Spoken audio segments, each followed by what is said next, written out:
মাগুরা শিশুটি মায়ের সঙ্গে কথা বলেন তারেক, দিলেন সহযোগিতার সমস্ত দায়-দায়িত্ব তারেক যে আমার পাশে আছে। ছাত্র প্রতিনিধির পরিচয় সাবেক এমপির বাসা দখল করে মানসিক ভারসাম্যহীনদের আশ্রয়। ঘরবাড়ি পরিষ্কার করা হয়নি, তো যেহেতু সে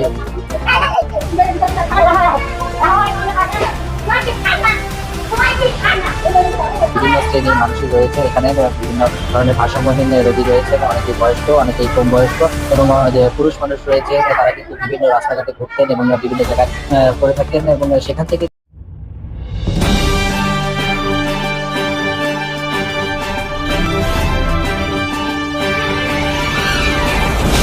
শিশুটি মায়ের সঙ্গে কথা বলেন তারেক, দিলেন সহযোগিতার আশ্বাস।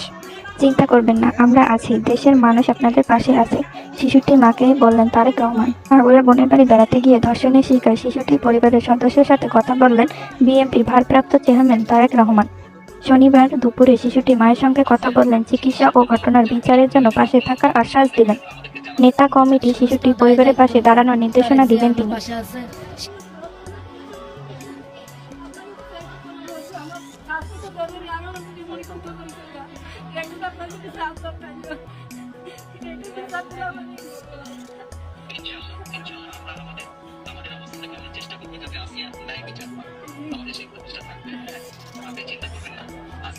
চিকিৎসার জন্য যা কিছু প্রয়োজন আপনি যদি কিছু মনে করেন আমাদেরকে জানাবেন, ঠিক আছে? এটা নিয়ে টেনশন করবেন না। আমাদের লোকজন সবাই নেতারা আপনার পাশে আসিয়ার পাশে তারা থাকবে।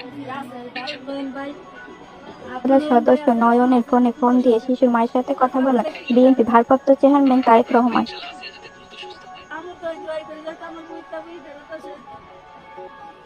ইনশাআল্লাহ টেনশন করবেন না, চিন্তা করবেন না, দেশের মানুষ আপনার পাশে আছে। আচ্ছা বল, আচ্ছা বল, দোয়া করি, ইনশাআল্লাহ দোয়া করি। জি স্যার, আসসালামু আলাইকুম স্যার। আপা তার সাথে কথা বললেন, তার জিয়ার সঙ্গে কথা বললেন, কি বললেন উনি আপনাকে? উনি আপনার পাশে আছে। আর কি বললেন? কোনো কিছু লাগলে ওনাকে জানান।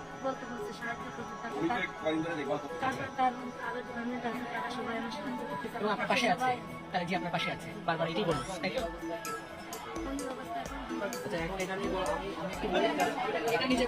সেই সময় শিশুটি মা তাকে বললেন তার মেয়ের শরীর ভালো না, রক্ত দেওয়া হচ্ছে। এরপর তারেক রহমানকে বলতে শোনা যায়, আমাদের ওখানে যে সকল নেতা কমিটি আছে তাদের আমি বলে দিয়েছি, বিশেষ করে নয়ন আছে, এছাড়াও মাগুরা আমাদের যে সকল নেতা কমিটি আছে তাদের বলে দিয়েছি তারা শিশুটির পাশে থাকবে, যাতে ন্যায় বিচার পায়। শিশুটির সাথে যে অন্যায় করেছে তাদের যাতে শাস্তি পায়, এর জন্য আমাদের অবস্থান থেকে আমরা চেষ্টা করব, যতটুকু সম্ভব আমরা চেষ্টা করব, দেশের আইন অনুযায়ী আপনাদের ন্যায় বিচার দেব।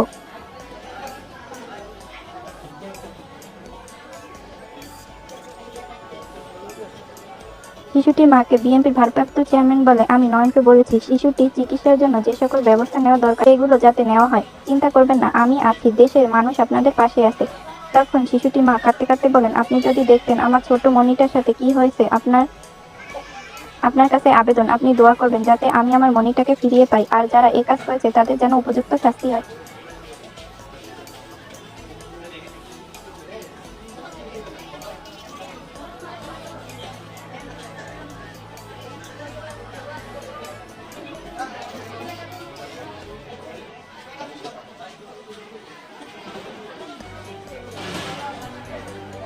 ছাত্র প্রতিনিধির পরিচয় সাবেক এমপির বাসা দখল করে মানসিক ভারসাম্যহীনদের আশ্রয়।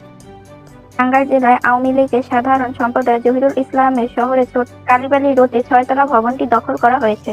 টাঙ্গাইল শহরে ছাত্র প্রতিনিধির পরিচয় আওয়ামী লীগের সাবেক এক সংসদ ভবনে বহুতল ভবনটি দখল করে নেওয়া হয়েছে।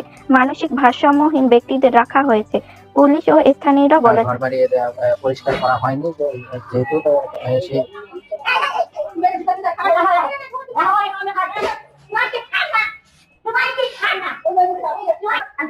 আমরা যদি দেখাই যে তারা বিভিন্ন শ্রেণীর মানুষই রয়েছে এখানে, বিভিন্ন ধরনের ভারসাম্যহীন রোগী রয়েছে, অনেকেই বয়স্ক, অনেকেই কম বয়স্ক, এবং যে পুরুষ মানুষ রয়েছে তারা কিন্তু বিভিন্ন রাস্তাঘাটে ঘুরতেন এবং বিভিন্ন জায়গায় করে থাকতেন, এবং সেখান থেকে তাদেরকে মূলত তুলে এনে এই ঘর এই পিটানিয়াকে, যেহেতু এটি বাড়িটি অনেক এখানকার যারা রয়েছে তারা কিন্তু অনেকে হত্যা মামলার আসামি, এবং যার ফলে হচ্ছে যে এই বাড়ির মালিক সাবেক এমপি অ্যাডভোকেট জয়রুল ইসলাম, তারাকিমহীন যারা রয়েছে তাদেরকে এখানে রাখা হয়েছে।